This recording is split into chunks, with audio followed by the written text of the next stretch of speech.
Salut, bienvenue dans cette toute nouvelle vidéo où nous allons voir c'est quoi une tôle. Bon, ce qu'on va dire c'est que on ne peut pas parler de tôle au Cameroun ou alors dans la sous-région Afrique centrale, donc dans la zone CEMAC. On ne peut pas parler de tôle sans parler de Alucam. C'est pas possible. C'est l'un des leaders en Afrique, ok, qui produit de l'aluminium. Donc on ne peut pas parler de tôle sans parler de Alucam. Nous allons donc dire que c'est Alucam, n'est-ce pas, qui produit l'aluminium. Et il produit cet aluminium là à partir de l'alumine. Donc à la base c'est l'alumine qu'il a. L'alumine là c'est du Al2O3. Ok. Et maintenant ce Al2O3 là, ce n'est pas ça qu'on a besoin pour on ne peut pas prendre ce mélange là, n'est-ce pas, cette molécule là, n'est-ce pas, pour fabriquer nos tôles par exemple. Ce que nous on veut pour fabriquer nos tôles, c'est l'aluminium, ce n'est pas l'alumine. Ok, donc c'est pas la même chose. Donc lorsque vous prenez par exemple le tableau d'oxydoréduction, pour ceux qui ont le niveau premier, vous prenez le tableau d'oxydoréduction, vous vous rendez compte que il y a l'aluminium, n'est-ce pas, il y a le zinc et il y a le fer, n'est-ce pas, qui sont des métaux. Ok, et parmi ces métaux là, donc on utilise donc pour faire les tôles l'aluminium. Pourquoi? Parce que l'aluminium il est plus léger. L'aluminium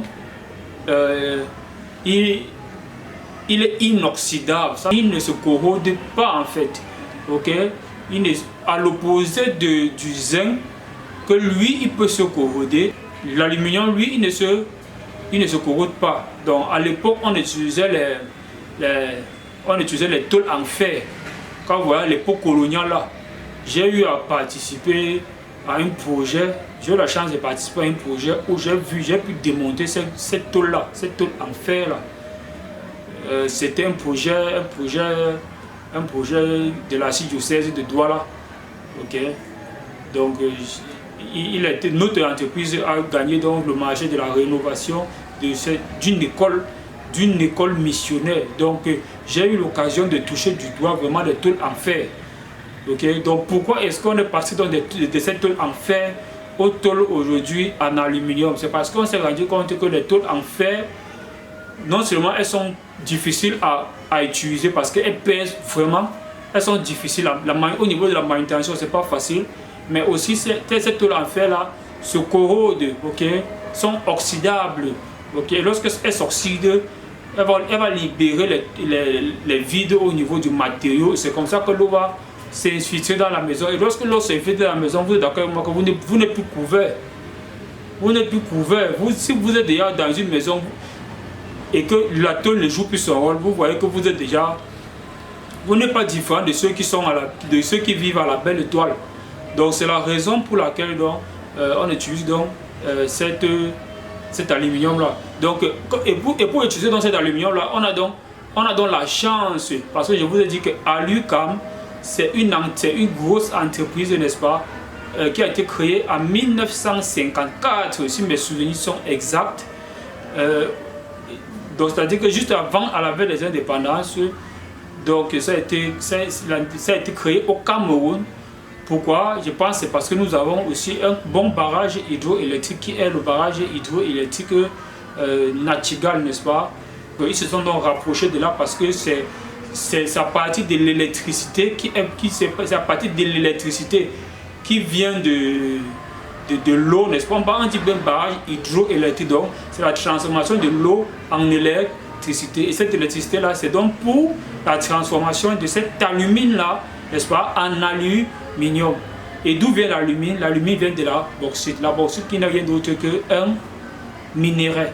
Ok, un minerai de valeur, un minerai qui est exploité dans un pays comme la Guinée, qui est l'un des plus grands, n'est-ce pas, en Afrique. Ok, comme la Chine est pour le monde, la Guinée, n'est-ce pas, Conakry, n'est-ce pas, préciser, la Guinée-Conakry est une grande entreprise qui produit donc cette alumine-là, n'est-ce pas? Et maintenant, nous, comme on n'exploite pas encore les matériaux aussi, le Cameroun, on ne dit pas le Cameroun n'a pas de bauxite, nous avons la bauxite à Minimatap, par exemple. Nous avons la bauxite à Minimatap, mais le Cameroun n'exploite pas encore sa bauxite pour avoir son alumine. Okay? Donc, l'alumine, n'est-ce pas, c'est la matière première. C'est la matière première qui est transformée au Cameroun pour passer, n'est-ce pas, de l'alumine à l'aluminium. Bon, lorsque je parle de matière première, la matière première, ce n'est pas l'alumine. La matière première, ici, on va dire que c'est le minerai, n'est-ce pas, qui est utilisé, n'est-ce pas, pour pouvoir obtenir la matière première. Donc, on recherche ici qui est l'aluminium. Donc, pour passer donc de l'aluminium, pour passer donc de l'alumine à l'aluminium, il y a donc ce qu'on appelle l'hydrolyse, n'est-ce pas? L'hydrolyse là, c'est quoi? C'est une opération donc qui va consister donc à séparer donc l'alumine de l'atome d'aluminium et de l'atome d'oxygène. Donc l'hydrolyse, c'est donc l'opération qui va permettre de séparer ces deux éléments. Et maintenant on va donc utiliser donc l'aluminium qui est dans la matière première maintenant pour fabriquer les tôles. Donc c'est ça donc qui est à Edea, non loin du barrage hydroélectrique de Nachtigal. Et c'est là-bas donc que cette transformation donc a lieu. Bon, maintenant, Alucam, qu'est-ce que lui fait? Lui, il produit donc cet aluminium. Et lorsque cet aluminium-là est produit, il y a des différentes formes qu'elle prend, n'est-ce pas, pour pouvoir être commercialisé. Et nous notons que les deux tiers de la production d'Alucam sont exportés. Ok, et maintenant les 1 tiers sont transformés localement, n'est-ce pas? Les 1 tiers sont transformés localement pour être commercialisés à l'intérieur du pays et dans la sous-région Afrique centrale. Il y a ce qu'on peut dire à ce niveau-ci. Et maintenant, pour faire plein, pour faire complet, on va dire que Alucam, n'est-ce pas? Lui, il a deux branches. Il y a la branche Alucam, c'est un groupe en fait. Donc Alucam, lui, il met à disposition l'aluminium. Maintenant, l'aluminium là, il y a pour commercialiser, comme on a dit là, il y a 2 entreprises qu'on va dire quoi, qui sont juste au-dessus de Alucam, à savoir Alu Bassa, n'est-ce pas, qui lui fait plus dans la transformation de l'aluminium. De toute façon, l'aluminium un peu pour faire, vous avez les cuillères, vous avez les fourchettes, vous avez les marmites, vous avez les, on va englober ça en parlant des ustensiles de cuisine et autres. Je préfère dire ustensiles de cuisine et autres parce que je ne pense pas que dans les ustensiles de cuisine là, tout ce que Alu Bassa fait est uniquement ustensiles de cuisine. Donc on va dire que ustensiles de cuisine est assimilé. Ok. Maintenant il y a aussi une autre membre de Alucam qui est Socatral. Ok, Socatral, lui il fait plus dans les tôles. Et c'est ça l'objectif de cette vidéo. Mais il fallait bien qu'on sache d'où viennent les tôles. Ça vient de Alucam. Et ça vient de Alucam. Et c'est Alucam donc qui met ça à la disposition de Socatral. Socatral, lui, il prend les bobines. Ok, il prend les bobines et il fait les tôles avec. Et il vend les tôles en fait. Et cette tôle-là, il ne fait pas seulement dans les tôles, il y a les tôles, il y a les plaques, il y a autre chose qui fait, mais on ne va pas trop s'évader. L'objectif, c'est que vous compreniez ces fondamentaux, ces bases-là, pour savoir où est-ce que vient votre tôle. Parce que pour moi, c'est ça l'essentiel. On vend la tôle partout, mais il ne faut pas qu'on soit si naïf que ça. Ok? La culture générale, ce n'est pas quelque chose de mauvais. Donc voilà dans le processus. Lorsque vous voyez une tôle, la tôle vient de Socata qui est un démembrement du groupe Alucam. Alucam, lui, qui transforme l'alumine en aluminium et qui est la matière première pour fabriquer les ustensiles de cuisine et la matière première pour fabriquer les tôles. Bon, maintenant, pour ce qui concerne dans les tôles, il y a plusieurs variétés de tôles que Alucam met sur le marché. Nous avons les tôles lisses, qu'ils appellent les tôles planes. nous avons les tôles ondulées et nous avons les tôles prélaquées. Donc voilà les trois types de tôles qui sont produits par Alucam. Nous avons passant. Lorsque vous voyez, on parle de tôle. C'est quoi une tôle? Il faut d'abord définir la tôle. On va dire que la tôle, c'est une feuille de métal, n'est-ce pas, qui ne excède pas 10 mm. Ok? Donc, à partir de 1 même, c'est déjà la limite. Ok? On peut vous dire qu'elle est 1. Et tout à l'heure, on va voir si Alucam fabrique dans le 1. C'est-à-dire que quelqu'un vous dit quelque chose. Il ne peut pas dépasser Alucam. Alucam qui est le pionnier depuis 1954 au Cameroun et dans la sous-région Afrique centrale. Donc si quelqu'un vous dit qu'il a les tôles de 1,2, ce n'est plus une tôle, c'est déjà une plaque. Okay? Au-dessus de 1, ce n'est plus une tôle, mais c'est une plaque. Donc quand vous voyez, on dit 0,60. C'est la même chose quand on vous dit 6 dixièmes. Okay? Parce que lorsqu'on pense 6, pourquoi est-ce qu'on dit 10? 10 en fait, c'est le dénominateur commun. C'est un peu comme si on parle des probabilités. Lorsqu'on parle des probabilités, la formule des probabilités c'est quoi? C'est cas probable sur cas total. Ok? Donc ici le total ici là c'est 10. Ok? On sait qu'on ne peut pas dépasser une épaisseur de 10. Donc quand on dit 6 dixièmes, quand vous prenez 6, vous divisez par 10, ça fait 0,60. Ce n'est pas genre on dit que tu ne peux pas vendre quelque chose que toi-même tu ne... Donc une fois que l'aluminium, lui-même, il a déjà sa propre société interne à l'entreprise où lui-même commence déjà à faire le travail des autres usines qui sont à l'extérieur, qui sont externes. Donc, une chose, c'est que si vous achetez une tôle directement à son quartier, ça va toujours être plus moins cher qu'une personne qui fait ça en usine du quartier. Parce que celui qui fait en usine du quartier, cherchant à gagner, il peut peut-être vous transformer un 0,35 en un 0,33 ou un 0,32 ou un 0,30. Donc, raison pour laquelle je vous dis que lorsque vous passez la commande de 1 5 dixième, ok, ou un 6 dixième, il y a la pierre à police. Quand vous avez la pierre à police là, vous pouvez vous rassurer que vraiment ça a l'épaisseur de 60 ou de 70 ou bien de 50. Vous pouvez acheter ça, ça se vend partout. Dans les gants dans les cogénies, tout ça là, vous pouvez retrouver ça. Si vous avez ça, si vous savez que vous faites dans les tôles, ou bien vous achetez beaucoup les tôles, si ce n'est que pour votre propre maison, c'est clair que ça vaut pas l'investissement ne vaut pas la peine. Mais vous pouvez exiger utiliser une pierre à police pour pouvoir vérifier l'épaisseur, n'est-ce pas, l'épaisseur de la tôle. Il y a de cet appareil, exiger de cet appareil pour vérifier. Parce que si vous dites que c'est Socatal qui achetait une bobine Socatal, parce qu'il y a aussi d'autres qui importent, comme par exemple la lusine. Comme vous entendez parler de la lusine, Socatal ne produit pas la lusine. Alucam ne produit pas la lusine.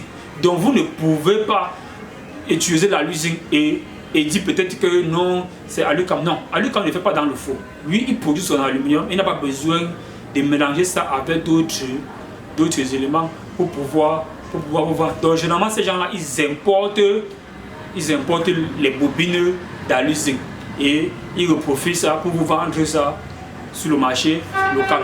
Donc lorsque vous partez donc acheter donc vos tôles, vous devez vérifier que vraiment ça respecte l'épaisseur. Est-ce qu'il faut acheter les tôles 6 dixièmes, 4 dixièmes? Pourquoi cette différence? Moi je vais seulement vous dire que ça dépend de vos moyens. Ça dépend de vos moyens. Mais à partir d'il y a du minimum qui disent là, on peut travailler avec. Mais il faut aussi connaître que lorsqu'on travaille sur une charpente, lorsque la tôle, on a vu ça dans la première vidéo, vous pouvez aller regarder. Ça c'est une vidéo complémentaire. Pourquoi est-ce qu'il faut donc travailler avec l'aluminium? On a dit que l'aluminium c'est un matériau léger, c'est un matériau inoxydable. Pourquoi c'est léger? Bon, je vous donne un exemple pour que vous compreniez que c'est vraiment léger. Regardez l'avion. Les coques des avions sont faites à base d'aluminium. Pourquoi? Parce que c'est léger. Vu qu'on vole, si ça pèse, l'avion va cracher. Ok? Vous voyez que si c'est vraiment, si on avait fait ça avec un matériau lourd, comme par exemple le fer, imaginez peut-être qu'on fait les coques des avions avec le fer, en matériau ferreux. Qu'est-ce qui allait se passer? Ce qui allait se passer simplement et purement et simplement, c'est quoi? C'est que l'avion doit descendre. Ok, donc, premier motif, c'est que l'aluminium, lui, il est léger. C'est même le plus léger. C'est pour cela qu'on l'utilise. Deux, il est inoxydable. Vous avez déjà vu un avion un jour qui a la corrosion? Non. Vous pensez que c'est parce que les compagnies de voyage, là, ils sont comment? Ils sont trop propres, c'est ça? Ils lavent ça trop, ok? Ils brossent ça trop. Non. Ça n'a rien à voir avec tout ça. C'est tout simplement parce que à la base, le matériau, il est d'abord inoxydable. C'est-à-dire qu'il ne s'oxyde pas. Ok? Donc ça, c'est ce que je pouvais vous dire ici. Et tandis que le zinc, n'est-ce pas? Tandis que le zinc, lui, il s'oxyde. Le zinc, lui, il s'oxyde et il est même lourd par rapport à l'aluminium. Lorsque vous prenez le tableau d'oxydo-réduction, vous allez voir que le zinc, lui, il est plus oxydant, n'est-ce pas, que l'aluminium. Et l'aluminium, il est plus réducteur que le zinc. Et c'est la même chose pour le fer. Le fer, lui, il est plus réducteur que... le zinc est plus réducteur que le fer. Et le fer, quant à lui, il est plus oxydant que le zinc. Donc c'est ce que vous devez savoir. Et c'est la raison pour laquelle donc, on choisit donc l'aluminium. Parce que l'aluminium, il est certes plus réducteur, mais lui aussi, il ne corrode pas. Il a des propriétés, il est léger. Donc ce qui permet donc de manipuler ça facilement. Et aussi, un dernier conseil pour la roue. Lorsqu'on vous vend l'aluminium, n'est-ce pas? Lorsqu'on vous vend les tôles en aluminium, vous devez remarquer qu'elles sont légères. Si vous peinez à porter une tôle en aluminium, c'est que ce n'est pas de l'aluminium, c'est que c'est de l'alu-zinc. Okay? C'est que c'est de l'alu-zinc parce que l'aluminium ne pèse pas. L'aluminium est léger. L'aluminium est léger. L'aluminium ne pèse pas. Tandis que si on travaille avec l'alu-zinc, c'est-à-dire qu'on mélange l'aluminium avec le zinc. Pourquoi? Parce que l'aluminium lui coûte plus cher d'abord que le zinc. Donc, lorsqu'on fait le mélange, on est obligé même de le prélaquer en alu nature. C'est-à-dire que quand on dit nature, c'est pour dire que l'aluminium est naturel, la tôle naturelle n'a pas de couleur. Ok? Quand on dit prélaquer, c'est un peu quand tu fais le make-up. Mais à la base, toi et moi, on connaît ton visage, mais tu fais le make-up.